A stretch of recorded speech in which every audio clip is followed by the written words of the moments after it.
ठाणे लोकसभा मतदारसंघ. ठाणे लोकसभा मतदारसंघात यावेळेस नरेश म्हस्के हे बहुमताने निवडून आलेले आहेत आणि नरेश गणपत म्हस्के यांचा निर्माण व्यवसाय, त्यांचं वय 24 वर्ष आहे. ते 1987 ला ज्ञान साधना विद्यालय कॉलेजमधून HSC पास झालेले आहेत आणि गणपत तुकाराम म्हस्के यांचे पुत्र आहेत. 2012 ला यांची राजकीय प्रवासाची जी सुरुवात झाली ती 2012 ला हे नरेश गणपत म्हस्के हे ठाणे महानगरपालिकेचे कॉर्पोरेटर होते. त्यानंतर 2017 ला पुन्हा नगरपालिकेचे ठाणे महानगरपालिकेचे कॉर्पोरेटर झाले.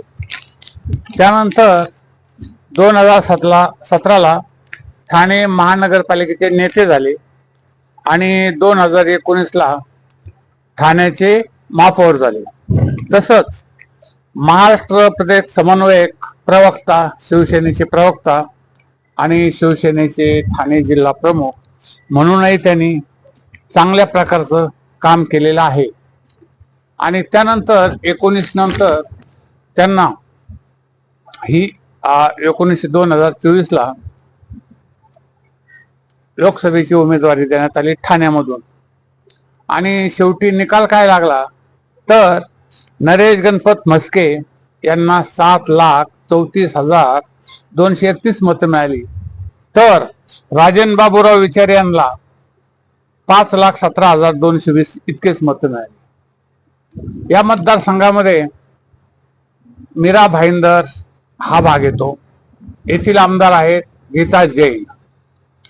त्यानंतर कोपरी पाचपाखडी येथे आताचे आमदार आहेत एकनाथ शिंदे, जे आज मुख्यमंत्री पण आहेत, याच मतदारसंघातून निवडून जातात. त्यानंतर ओवळा माजीवाडा विधानसभा मतदारसंघात प्रताप सरनाईक हे आमदार आहेत.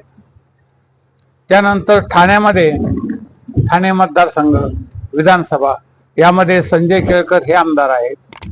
आणि ऐरोलीमधून गणेश नाईक, त्यानंतर बेलापूर मतदारसंघातून विधानसभेवर मंदा म्हात्रे या आमदार आहेत. आणि येथे या मतदारसंघामध्ये 77 ते 80 भाजपचे किंवा त्यावेळेचा जनसंघ होता रामचंद्र म्हाळगी हे निवडून येत होते. त्यानंतर जगन्नाथ पाटील हे निवडून आले. त्यानंतर रामचंद्र कापसे, त्यानंतर प्रकाश परांजपे शिवसेनेचे हे निवडून आले आणि आनंद परांजपे हे शिवसेनेचे नंतर, आणि संजीव नाईक काँग्रेसचे, आणि 2014 ला शिवसेनेचे राजन विचारे हे निवडून आले. आता राजन विचारे हे 2 वेळा या मतदारसंघातून निवडून आले, 2014 आणि 2019 ला. आणि आता ते हॅट्रिक करण्याच्या प्रयत्नामध्ये आहेत. पण हे नरेश म्हस्के यांचं कार्य देखील चांगलं आहे. हे ठाण्याचे महापौर असल्यामुळं आणि सर्व मतदारसंघामध्ये एक चांगला जनसंपर्क असल्यामुळं ते येथे सहजासहजी चांगल्या मतांनी निवडून आलेले आहेत.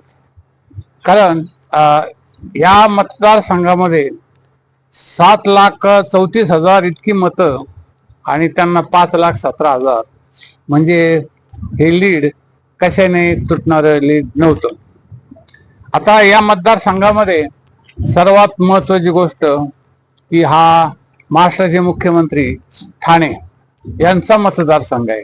आणि हे जे आपणाला तिकीट जे दिलं ते त्यांच्या एकनाथ शिंदे यांच्या आग्रहास्तवच, कारण त्यांचे ते जवळचे सहकारी आणि यापूर्वी ठाणे जिल्हा शिवसेनेचे संपर्क प्रमुख म्हणून आपले मुख्यमंत्री हेच होते एकनाथ शिंदे, आणि आता त्यानंतर हे नरेश म्हस्के हे ठाणे जिल्हा संपर्क प्रमुख शिवसेना आहेत. तर या शहराचे जे प्रश्न आहेत, महत्वाचे प्रश्न, ते सोडवण्यासाठी आता यांना खूप प्रयत्न करावे लागणार आहे. कारण येथे रस्त्याचा काही प्रश्न आहे, वाहतूक कोंडीचा, त्यानंतर अतिक्रमाचा प्रश्न आहे, विजेचा प्रश्न आहे, त्यानंतर पाणी पुरवठ्याचा प्रश्न आहे, वाहतूक कोंडी कायम होती, कचऱ्याचा प्रश्न आहे, लोकलचा प्रश्न आहे, कचरा निर्मूलनाचा प्रश्न आहे, आणि वैयक्तिक लाभाच्या ज्या योजना असतात त्या योजना सर्वसामान्यपणे घराघरात पोहोचवण्यासाठी जे कार्यकर्त्यांचं बळ लागतं, किंवा तहसीलदार किंवा जे प्रशासन जे महत्वाचं असतं, की कलेक्टर आहेत, जिल्हाधिकारी, यांच्या माध्यमातून सर्वे करून लोकांना त्या योजना पोहोचवणं हे गरजेचं आहे. आणि त्यामुळं सर्व मतदारसंघामध्ये देखील फार मोठा फरक पडतो इलेक्शनमध्ये. कारण मध्यंतरी लाडली बहन योजना ही जी मध्य प्रदेश सरकारने आणली आणि ते सरकार निवडून आलं, म्हणजे या वैयक्तिक लाभाच्या ज्या योजना आहेत या सर्वसामान्य माणसापर्यंत जर पोहोचवल्या तर ते तुम्हाला आशीर्वाद देतात, दुवा देतात आणि मतही देतात. म्हणून या ज्या योजना आहेत यामध्ये संजय गांधी निराधार अनुदान योजना आहे, विधवा एका अनुदान योजना आहे, त्यानंतर आपल्या विविध प्रकारच्या घरकुल योजना आहेत, किंवा सरकारच्या महाराष्ट्र शासन आणि केंद्र शासन यांच्या खूप योजना आहेत. तर त्या योजना तळागाळात पोहोचवण्यासाठी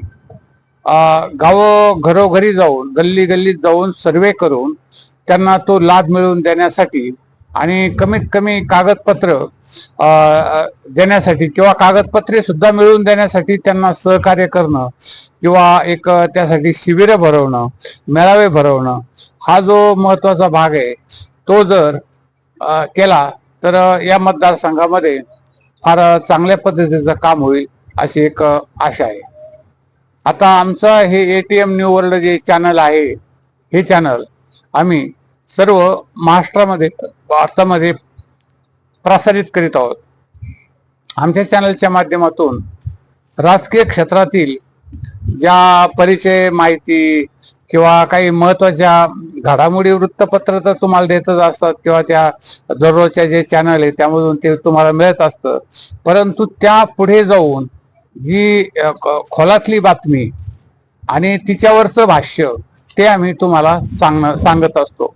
कारण ही जी माहिती आहे, निवळ काय नरेश म्हस्के खासदार झाले, बहुसंख्य लोकांना इतकंच माहिती आहे, परंतु ते ठाण्याचे महापौर होते, त्यानंतर शिवसेना प्रमुख होते, हे ठाण्या व्यतिरिक्त इतर संपूर्ण जिल्ह्यामध्ये किंवा महाराष्ट्रामध्ये, भारतामध्ये बहुसंख्य लोकांना माहीत नसतं.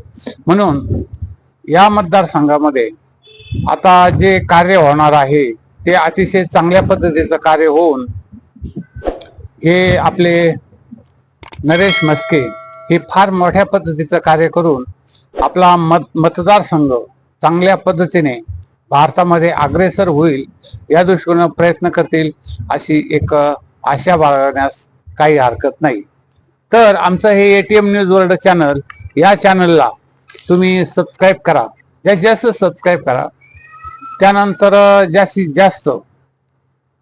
जास्त या चॅनलला शेअर करा आणि हे व्हिडिओ जास्तीत जास्त बघून लोकांपर्यंत पोहोचवा. कारण या चॅनलच्या माध्यमातूनच आम्ही हे जे काय प्रसारित करतो ते चांगल्या पद्धतीचं जी माहिती आहे, ज्ञान आहे, किंवा एकंदरीत दृष्टीतून सर्व प्रकारची जी एक लोकांना माहीत नसलेली, म्हणजे आपल्या परिसरा व्यतिरिक्त जी माहिती आहे ती आम्ही सर्वांना पोहोचवत असतो. तर या चॅनलला सबस्क्राईब करा आणि नंतर आमच्या चॅनलला, याच ATM न्यू वर्ल्ड या चॅनलला सबस्क्राईब करा आणि शेअर करा आणि लाईक करून या चॅनलला जास्तीत जास्त सबस्क्राईब करा.